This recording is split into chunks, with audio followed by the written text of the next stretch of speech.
नमस्कार, आपल्या एका नवीन व्हिडिओमध्ये तुमचं मनापासून पुन्हा एकदा स्वागत करते। शेतकऱ्यांसाठी आनंदाची बातमी आहे। 1.25 लाख शेतकऱ्यांच्या बँक खात्यावरती 42 कोटी रुपये पीक विमा हा वितरित करण्यात येणार आहे। सगळ्यात महत्त्वाचा अपडेट आहे कृषी मंत्री धनंजय मुंडे, त्याचबरोबर ते मुख्यमंत्री एकनाथ शिंदे यांनी सगळ्यात मोठी घोषणा करण्यात आलेली आहे। चला तर मग आपण व्हिडिओला सुरुवात करूया। तर शेतकरी बांधवांनो, आपल्याला राज्यातील शेतकरी बांधवांसाठी एक आनंदाचा अपडेट आपल्याला समोर येत आहे।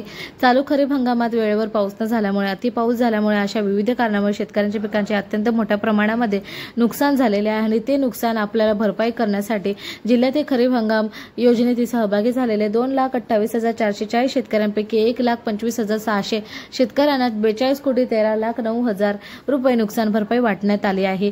मात्र अजूनही 1,02,840 शेतकरी नुकसान भरपाईपासून वंचित आहेत।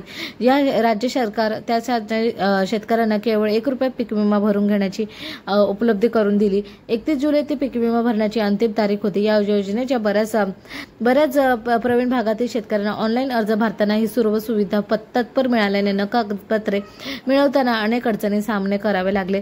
अजूनही शेतकरी पीक विम्यापासून वंचित आहे। सर्वाधिक शिरूर तालुक्यात पीक विमा मिळाला आहे, पण पुणे जिल्ह्यातील 2,28,441 शेतकऱ्यांना एकूण 1,27,300 हेक्टर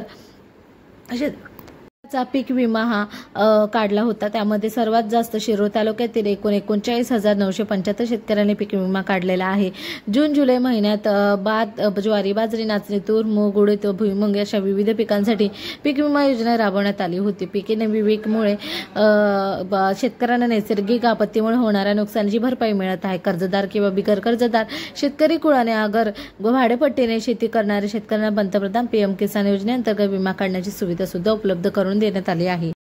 आय होप सो तुम्हाला ही माहिती आवडली असेल। आवडल्यास व्हिडिओला नक्कीच लाईक करा। भेटूया आपण एका नवीन माहितीशीर व्हिडिओमध्ये। तोपर्यंत हा व्हिडिओ इथेच थांबवते। जय हिंद, जय महाराष्ट्र, जय Shivrai. Thank you for watching me.